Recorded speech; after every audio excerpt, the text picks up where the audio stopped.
North Bengal এসেছি। একবার কুয়াশাটা দেখো কীরকম কীরকম কুয়াশা পড়েছে। চা পাতা বাগান, ভয়ঙ্কর কুয়াশা, অসাম।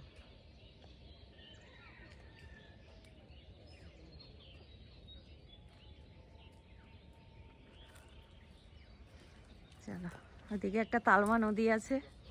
চ, অনেক দিন পর বাড়ি এলাম, সেই লাগছে। সকালবেলা ঘুম থেকে উঠে বেরিয়েছি। এই যে এদিকে মন্দির, এদিকে একটা স্কুল, আর এইদিকে হচ্ছে তালমা নদী, আমাদের ফেমাস মিঠা নদী।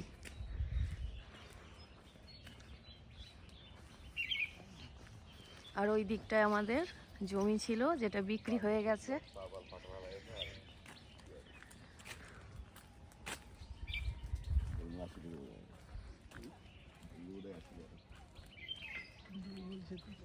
দুর্বল সেতু।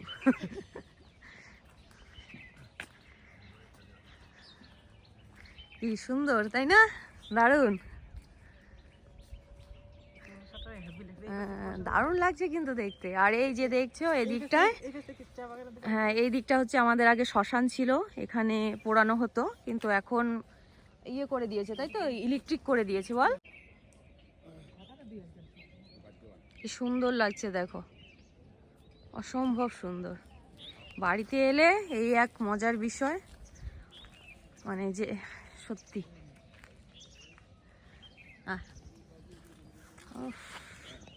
কি ভিউ।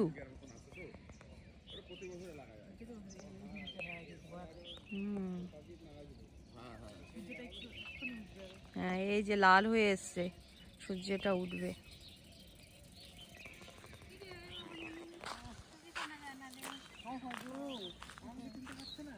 কেমন আছো? পাচ্ছি। এই হচ্ছে তালমা নদী, তালমা নদীর ভিউ।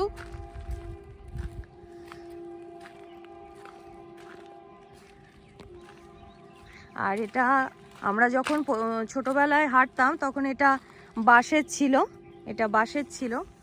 আর এখন পরে মানে আমরা বড় হতে না হতেই, মানে বেশি বড়ও হয়নি তখন, 7-8 বছর হবে, 6-7 বছর হবে, তখন এটা পাকা করে দেওয়া হয়।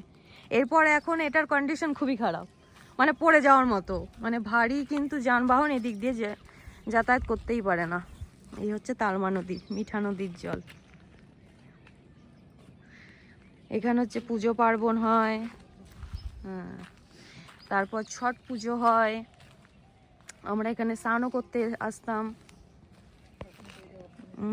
আমাদের বাসন্তী পুজোয় ওই দিকটা আছে না, ওই দিকে জলটা ঘন, তবু যে নদীটা আছে। নদী তো অনেক জায়গায় ইয়েই হয়ে গেছে এখন। সুন্দর, হ্যাঁ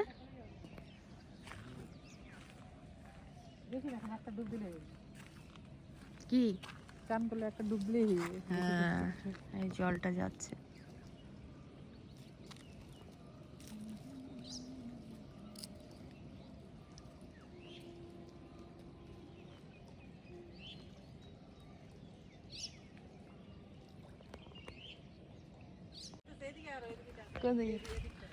হ্যাঁ ওই দেখো সূর্যটা কি সুন্দর লাল হয়ে উঠছে, এই যে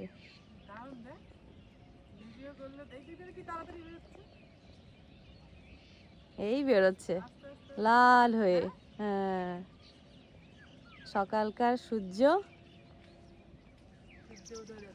গুড মর্নিং সকলকে। এই দেখো কি সুন্দর করে উঠছে। হুম হুম,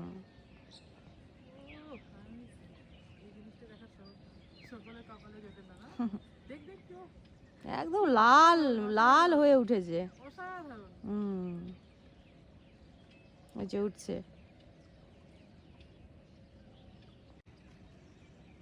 সুন্দর উঠে গেছে।